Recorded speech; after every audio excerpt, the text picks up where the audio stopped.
the rate of higher education as expected by the government. The rate of higher education was 6.5% in 1998, 9.5% in 2007-8, and 12% in 2008 and 9. This is expected to reach 25% by 2020. The expected growth in higher education can be attained with the support of distant education in the country. The first open university in the country was established by the state government of Andhra Pradesh in 1982. In 1985, the central government established IGNOU. The Karnataka State Open University, of course, was established in June 1996 under the Karnataka State Open Universities Act. It is the 8th open university to be started in the country and has come up as a result of India's long and rich experience in the field of distant education. Why quality and accreditation? Quality safeguards the producer and consumer. In higher education, it safeguards academic integrity. It identifies the producer and consumer and hence grants confidence to both. In higher education, safeguards qualification of graduates, allows trade or marketability, the higher education cross-border education. Accreditation grants recognition by the consumer and also the product itself. Again, higher education prepares the country's workforce, and quality higher education is key to a strong and growing national economy. Higher education should thus be credible, relevant, and should meet the needs of society. Accreditation and quality assurance concepts. You all know quality is a multi-dimensional concept with various interpretations, like quality as excellence, quality as perfection, quality as value for money.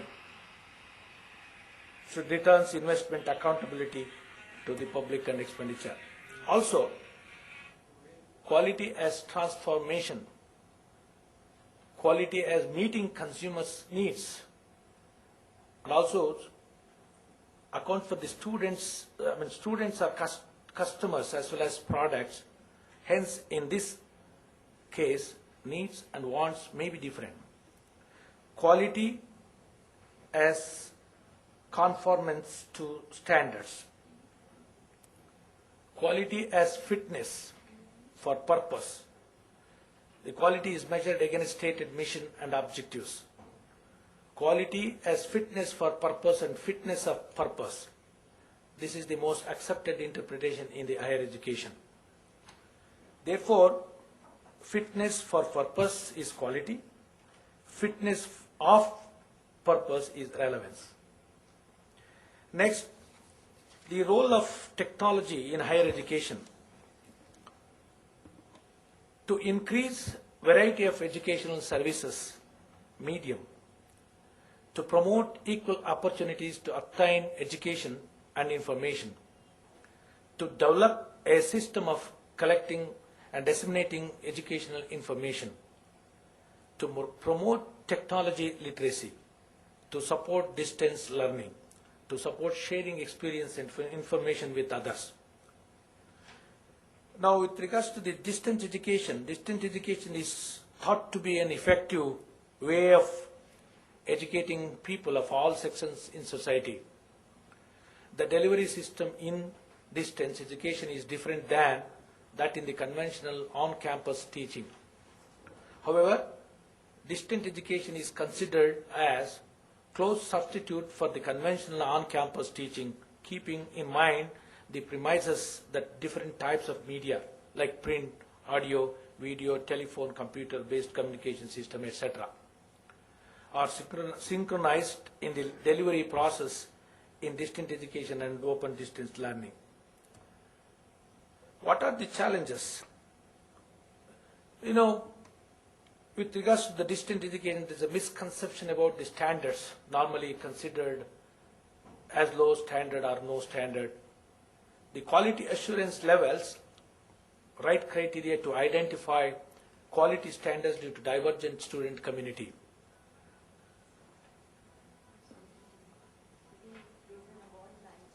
Pardon me? Face-to-face contact between teacher and the students, difficulty in getting right feedback at right time, reliability of the technology adopted and the infrastructure therein, absence of reward system to motivate teachers, and also reliability of the evaluation process. In order to find appropriate answers to these challenges of higher education institutions, the higher education institutions should adopt the following processes. Number one, curricula, innovation and learning process through several of these, like teaching in complexity, uncertainty, etc. Or and also with linking higher education with previous levels of education, including education of all. The second one, research. Research requires reorientation so as to serve the society, and hence the following themes, considered as priority areas like participatory action research, research linked to global and local needs, and etc., etc. The third one, social and community engagement. Universities can connect citizens with local knowledge. They have also an important role to play in linking technology to citizenship and in bringing about a democratization of science and technology. The issues to be addressed, as we have shown, like democratization of knowledge for society, contribution to balanced knowledge, etc., etc., etc. The fourth one, the institutional management and operations, like governance, the leadership, the organizational culture, and higher education's, the management should take into account the social and environmental values necessary for the contribution of articulation of the substantiality paradigm with their community. And of course, in terms of the participative and democratic processes, higher education, students' implications, role, green building energy, and so on. And finally, what are the steps to achieve excellence? Full exploitation of technology is the only way to achieve excellence in open distance learning system.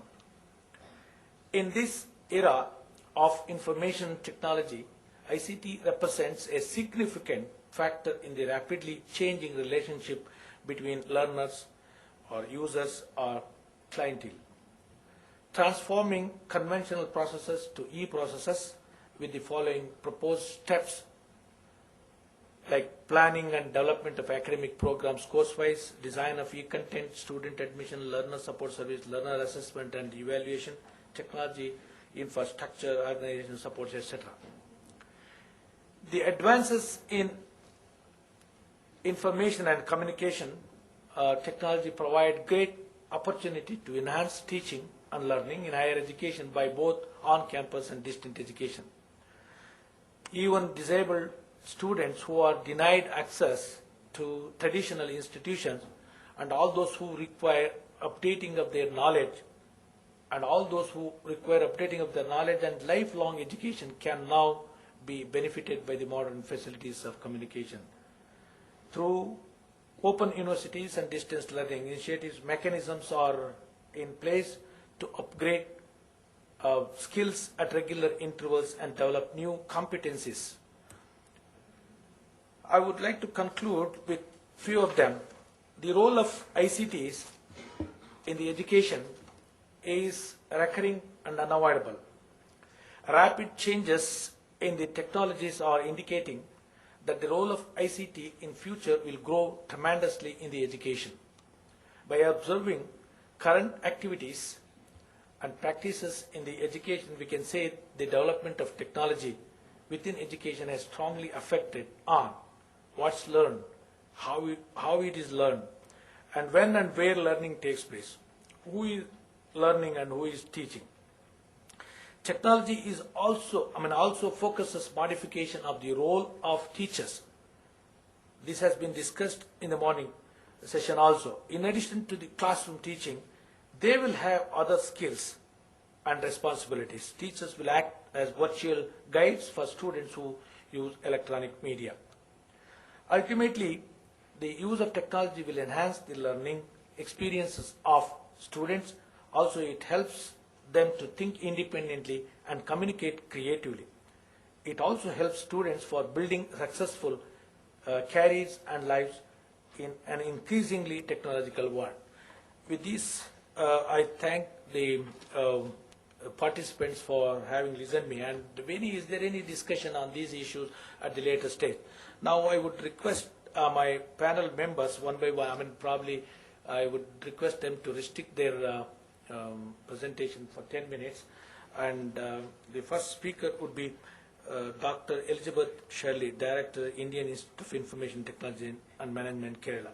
Dr. Shirley, thank you.